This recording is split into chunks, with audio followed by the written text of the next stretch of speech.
पूज्याय राघवेन्द्राय सत्यधर्मरताय च भजतां कल्पवृक्षाय नमतां ಕಾಮಧೇನುವೆ. ನಮಸ್ಕಾರ ಸ್ನೇಹಿತರೆ, ಎಲ್ಲರಿಗೂ ಮಾನು ಮನೋಜ್ ಕನ್ನಡ ಯೂಟ್ಯೂಬ್ ಚಾನಲ್ಗೆ ಸ್ವಾಗತ. ಸ್ನೇಹಿತರೆ, ಇವತ್ತಿನ ದಿನ ರಾಘವೇಂದ್ರ ಗುರುಗಳಿಗೆ ಭಟ್ಟಾಚಾರ್ಯ ಎಂಬ ಬಿರುದು ಹೇಗೆ ಬಂತು ಅನ್ನೋದನ್ನು ತಿಳ್ಕೊಳ್ಳೋಣ. ವೆಂಕಟನಾಥರಿಗೆ ಸನ್ಯಾಸವಾಗುವುದಕ್ಕೂ ಮುಂಚೆ ಶ್ರೀ ಯಾದವೇಂದ್ರರಿಗೆ ಸನ್ಯಾಸ ಕೊಟ್ಟು ಸುಧೀಂದ್ರ ತೀರ್ಥರು ಕಳಿಸ್ತಾರೆ. ಅನಂತರ ರಾಜ ರಘುನಾಥ ಅವರ ಆಹ್ವಾನದಂತೆ ಮಹಾ ಸಂಸ್ಥಾನದೊಡನೆ ತಾಂಜಾವೂರಿಗೆ ಹೋಗಿ ದಿಗ್ವಿಜಯ ಮಾಡ್ತಾರೆ. ಅರಮನೆಯಲ್ಲಿ ಸುಧೀಂದ್ರರ ಅಧ್ಯಕ್ಷತೆಯಲ್ಲಿ 3 ದಿನ ವಿದ್ವತ್ ಸಭೆಯನ್ನು ಆಯೋಜಿಸಿರ್ತಾರೆ. ಹಿಂದಿನ ಸಭೆಯಲ್ಲಿ ಶ್ಯಾಮದೀಕ್ಷಿತರನ್ನು ವಾದದಲ್ಲಿ ಗೆದ್ದು ತಮ್ಮೆಲ್ಲ ಆಸೆಗಳನ್ನು ಮಣ್ಣುಗೂಡಿಸಿದ ವೆಂಕಟನಾಥರನ್ನು ತಮ್ಮ ಅರಮನೆಗೆ ಕರೆಸಿ ಸನ್ಮಾನಿಸಿದ್ದು ಕೆಲ ಪಂಡಿತರಿಗೆ ದುಃಖಕ್ಕೆ ಕಾರಣವಾಗಿರುತ್ತೆ. ಹೀಗಾದರೂ ಮಾಡಿ ವೆಂಕಟನಾಥರಿಗೆ ಮುಖಭಂಗ ಮಾಡಿಬಿಡ್ಬೇಕಲ್ಲ, ಸುಧೀಂದ್ರರ ಕೀರ್ತಿಗೆ ಕಳಂಕ ತರಬೇಕಲ್ಲ ಅಂತ ದುರಾಲೋಚನೆ ಮಾಡ್ತಾ ಇರ್ತಾರೆ. ಆ ಸಮಯಕ್ಕೆ ಸರಿಯಾಗಿ ವಿಬುಧಾನಾನಂದ ಭಟ್ಟಾಚಾರ್ಯ ಅನ್ನೋ ಕಾಶಿ ಪಂಡಿತರು ಅಲ್ಲಿಗೆ ಬರ್ತಾರೆ. ಆ ಕುಹಕಿ ಪಂಡಿತರಿಗೆ ತಮ್ಮ ಕುಕಾರ್ಯಕ್ಕೆ ಸಹಾಯ ಮಾಡಬೇಕು ಅಂತ ಕೇಳ್ಕೊತಾರೆ. ಆ ಪಂಡಿತನು ಒಪ್ಪಿಗೆ ಕೊಡ್ತಾರೆ.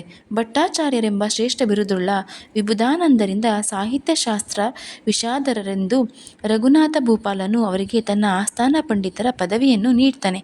ಈ ಸಾರಿ ಅಲಂಕಾರ ಶಾಸ್ತ್ರದಲ್ಲಿ ವೆಂಕಟನಾಥರನ್ನು ವಾದಕ್ಕೆ ಎಳೆದು ಸೋಲಿಸಿಬಿಡಬೇಕು ಅಂತ ಎಲ್ಲರೂ ತೀರ್ಮಾನ ಮಾಡಿಕೊಂಡಿರ್ತಾರೆ. ಸಭೆಯಲ್ಲಿ ವಿಬುಧಾನಂದರು ಅಲಂಕಾರ ಶಾಸ್ತ್ರದಲ್ಲಿ ನನ್ನೊಡನೆ ವಾದದಲ್ಲಿ ಗೆದ್ದರೆ ನನ್ನ ಭಟ್ಟಾಚಾರ್ಯ ಬಿರುದನ್ನು ತ್ಯಜಿಸಿ ಕೊಟ್ಟು ಬಿಡುತ್ತೇನೆ ಎಂದು ಪ್ರತಿಜ್ಞೆ ಮಾಡ್ತಾರೆ. ನಂತರ ವೇದಿಕೆ ಮೇಲೆ ಶ್ರೀ ಸುಧೀಂದ್ರರ ಅಪ್ಪಣೆ ಪಡೆದು ವೆಂಕಟನಾಥರು ಬಂದು ಕುಳಿತುಕೊಳ್ತಾರೆ.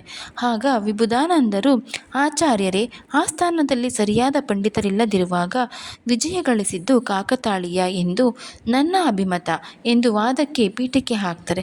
ಆಗ ಕಾಕತಾಳೀಯ ಶಬ್ದದ ಮೇಲೆ ವಾದ ಪ್ರಾರಂಭ ಆಗುತ್ತೆ.